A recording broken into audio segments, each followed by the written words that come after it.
Without members, a book club is just a book.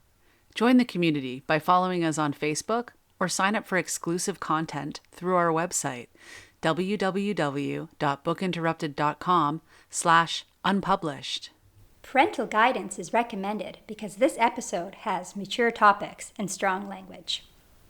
Here are some moments you can look forward to during this episode of Book Interrupted.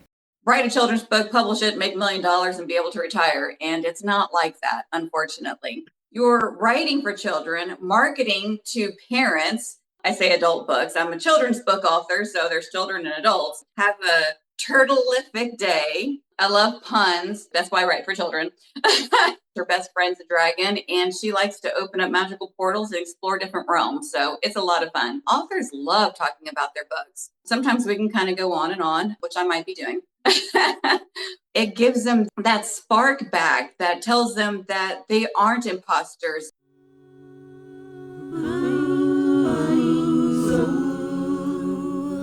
To read a book is the goal. I want to learn something new, and I don't want to be disrupted. Mind, body, soul. Inspiration is the goal, and we're gonna talk it out on Book Interrupted. Welcome to the Author's Spotlight. During these mini episodes, we have authors come on and tell us about their books and why we should read them. Let's listen. Welcome to the Author's Spotlight. On this episode, we're talking to Kathleen Shields and her book, How to Write, Market, and Sell Children's Books. Thank you, Kathleen. Oh, perfect. She's showing us the book. Why don't you tell us why we should read your book?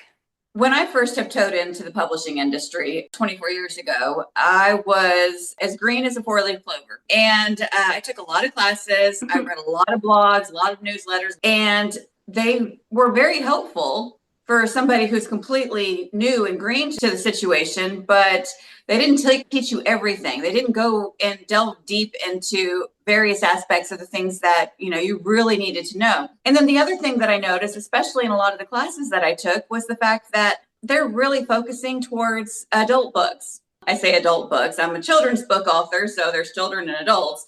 I know novels, memoirs, historical fiction, all sorts of different adult type books. Those are easy to sell because you know exactly who you are selling to, who your genre is, and they have their own money.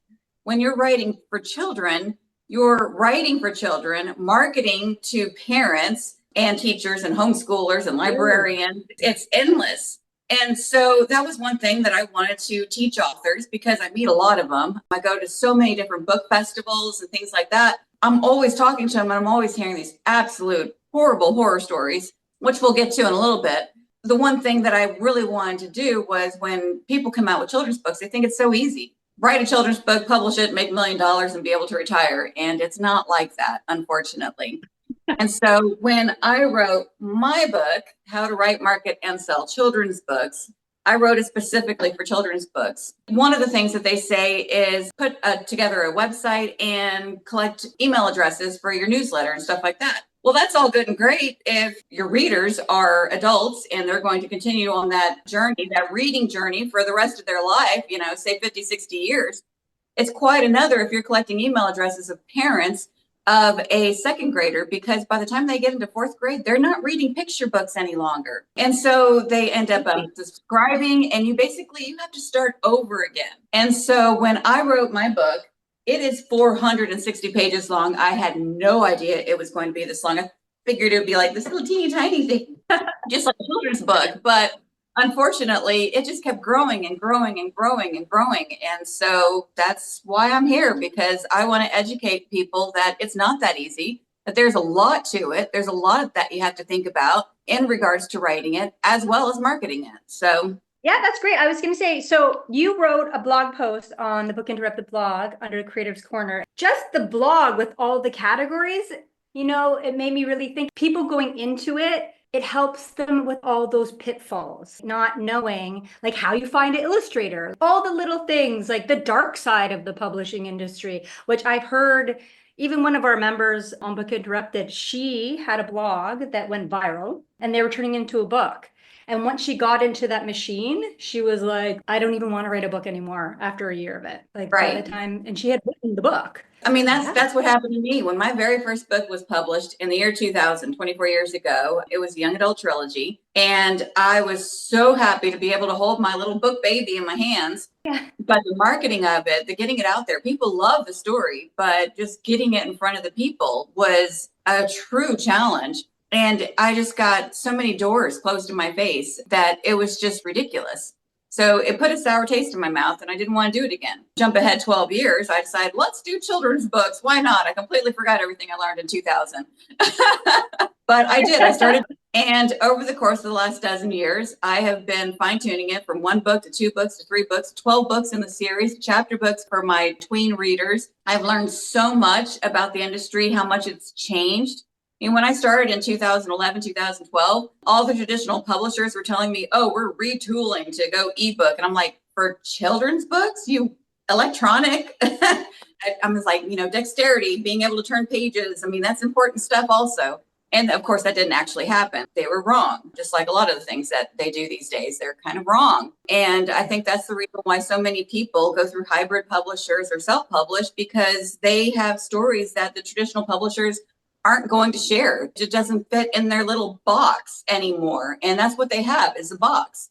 They know what works, what sells, and that's all they ever stick with. And there's so much more out there that should be. And so I encourage authors to follow their dreams, write the children's books. But if you're going to do it, let me teach you how to do it right, how to pick the appropriate vocabulary, deciding whether you're going to do a picture book or a easy reader or an early reader chapter book kind of thing, or an actual chapter book, whether you're going to have illustrations, color, black and white, the size of the book, the vocabulary is the most important thing, whether you're writing for that particular age group or not. I mean, you don't want to use big words for a second grader because they don't know the big words yet. There's so many different things that you have to take into consideration.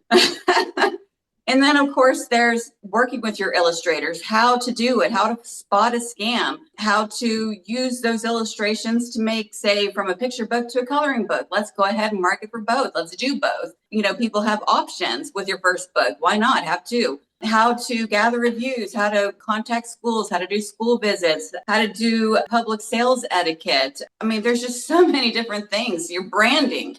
And then, of course, the most important thing that I have in this book is the dark side of publishing, because there is discrimination. Mm-hmm.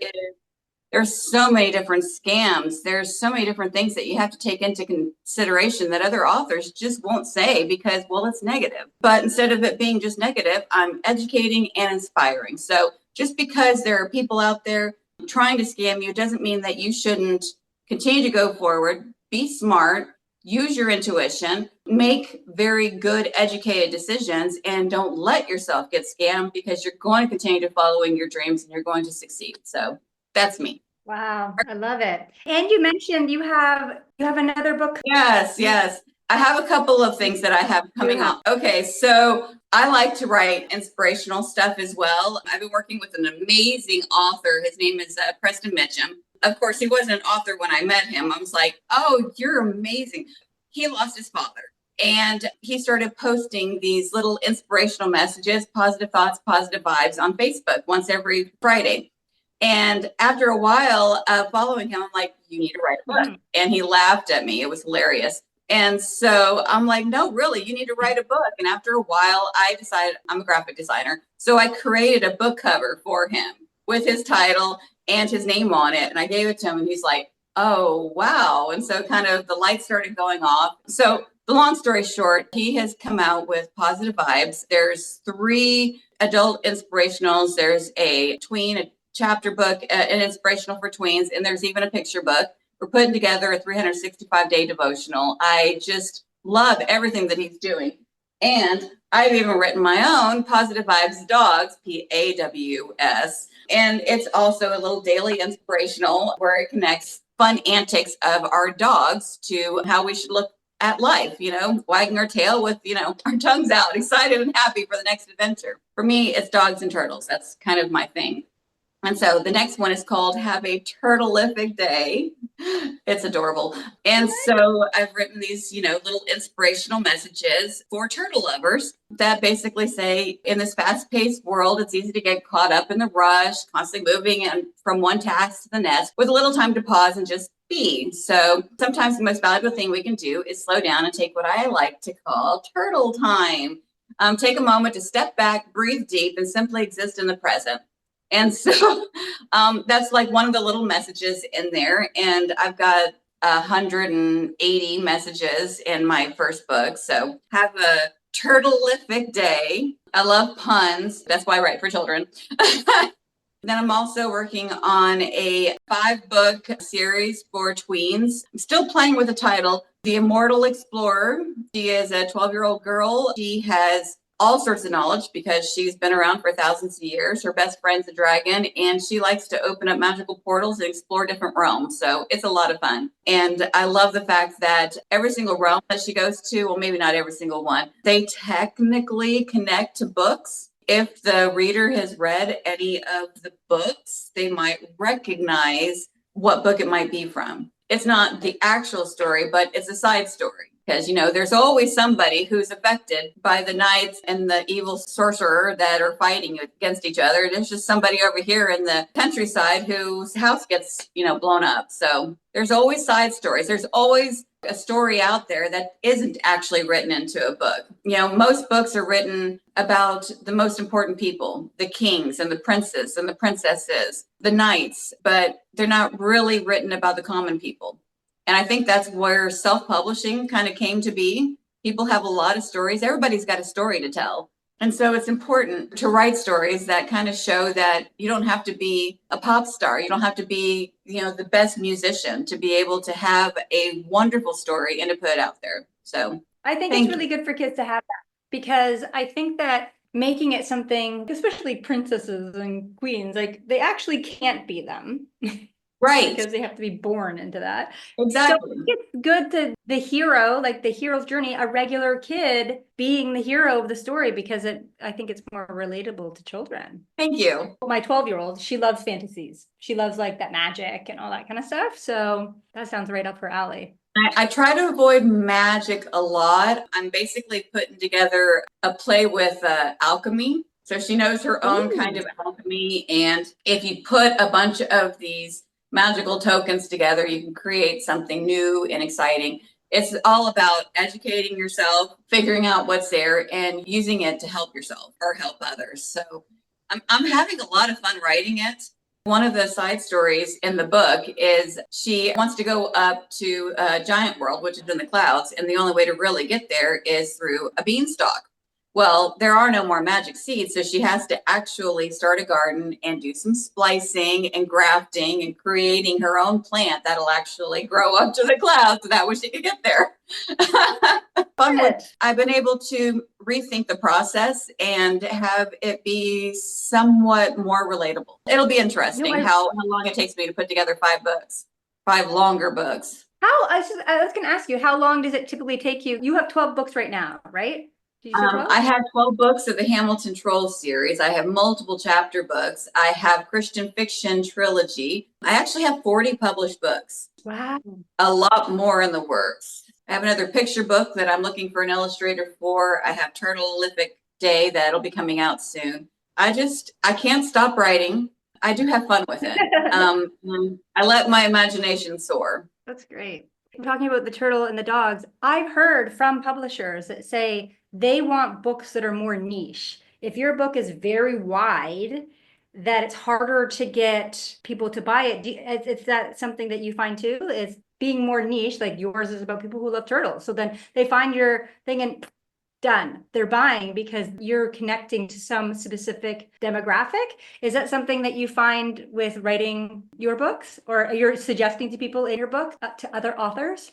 I do agree with that, actually. You would think that everybody loves turtles, but if I wrote a cat book, I'd probably do a lot with, cat lovers and dog lovers. So I do agree that traditional publishers are right, because there are turtle lovers out there who absolutely adore turtles. I do so many shows out in the public that I can actually see a turtle lover from a mile away because they walk right up to that book. Or I know that the person has dogs at home or wants a dog because the very first thing they look at is either Positive Vibes dogs or my ghost dogs. So yeah. I think that the broad is not as popular anymore. That being more like niche-y and to think like turtle lovers would instantly gravitate to that book. Be like, oh my gosh, I love turtles. Or, oh my gosh, I love dogs. Or, I love dinosaurs. Well, dinosaurs and dragons. I mean, my son's crazy about dinosaurs and dragons. Crazy about them.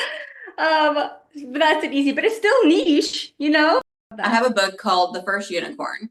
And everybody loves unicorns. And so that one's a really popular book. The very first book that came out before that was The First Uni-Bear. When I was 10 years old, I connected my love of Care Bears and unicorns together, and I created the Uni-Bear. It was different. It was something nobody ever heard of before. And you would think that that would be interesting to them. And I actually did very well. Won 6 book awards. I'm super thrilled with it. But now when they have to choose between Uni-Bear and unicorn, they kind of go to the unicorn because everybody knows what a unicorn is. But I have had so many good things said about Uni-Bear. I don't see any reason why you shouldn't do it. See, one of the things in this world is the fact that you have to be the best of the best of the best. It's the best singer that gets the award in American Idol. It's the best actor or actress that gets the role in the big time movie. But not everybody, like my other story, not everybody can be kings and queens and princes and princesses. There's a lot of people in this world, a lot of people who just want to be able to share their God-given talent with the world. This world has designed itself to be global.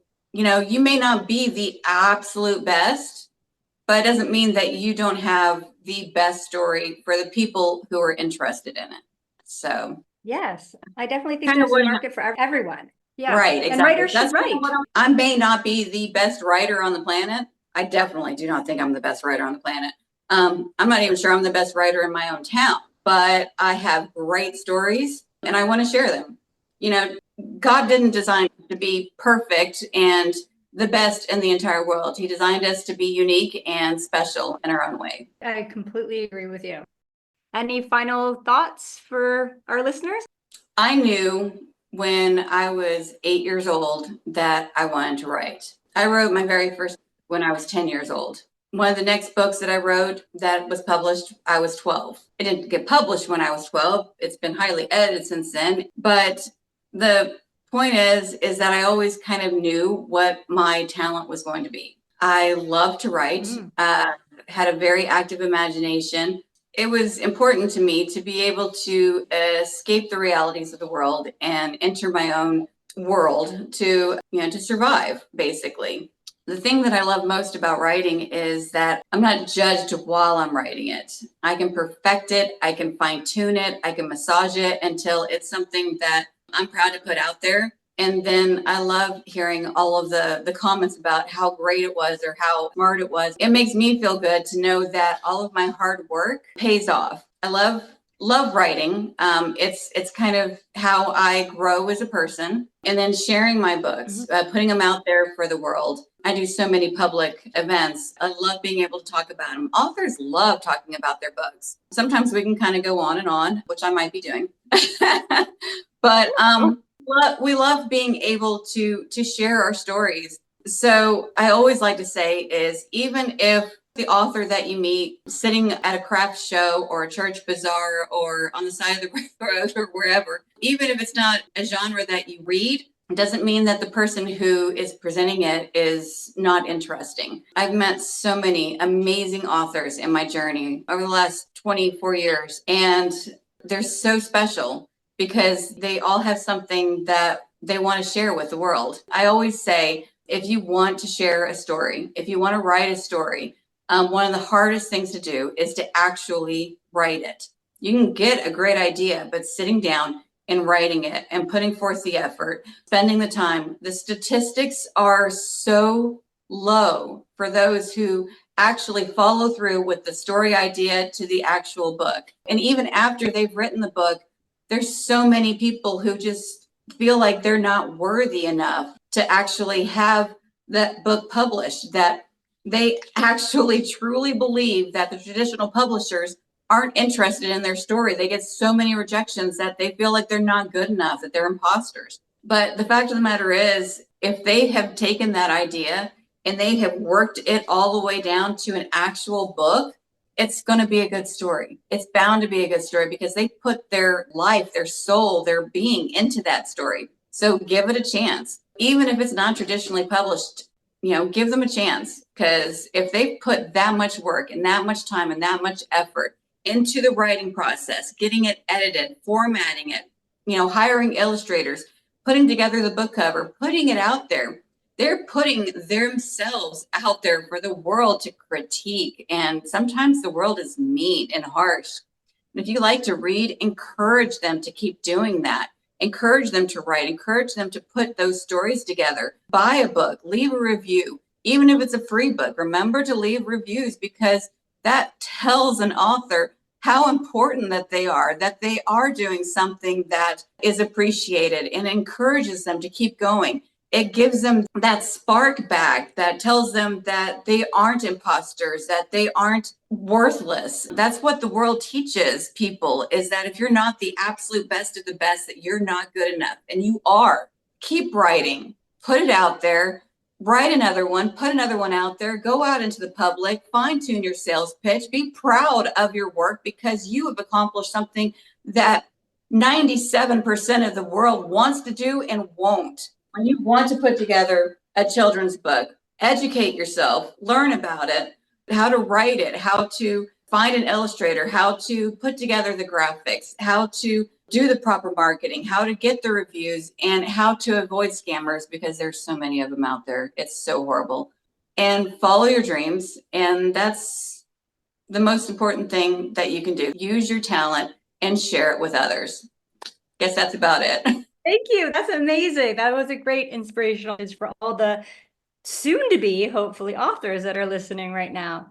Okay, so listeners, if you would like to pick up Kathleen Shields' book, her book is How to Write, Market, and Sell Children's Books. You can find it on the Book Interrupted website at www.bookinterrupted.com/shop, and it's under the author spotlight. Or you can also find it on our blog, and you can click on the blog and it'll have all the information on there as well, or in the show notes below. Okay, thanks so much, Kathleen. I really appreciate you being on the show and being such an inspiration to future authors. That's so great. Thank you so much. Thank you so much, Sarah. I really appreciate you giving us the time and giving us the opportunity to put our information out there. It's a real blessing. So thank you. Thank you for joining us on this episode of Book Interrupted. If you'd like to see the video highlights from this episode, please go to our YouTube channel, Book Interrupted. You can also find our videos on www.bookinterrupted.com. Hi, would you like to get some publicity for your self-published book? Because we'd love you to sponsor our podcast. You could sponsor an episode or just one of our interruptions. We'd love to hear about your project as we work on ours. So please reach out at www.bookinterrupted.com and click on sponsorship. Thanks. Book Interrupted. Never forget, every child matters.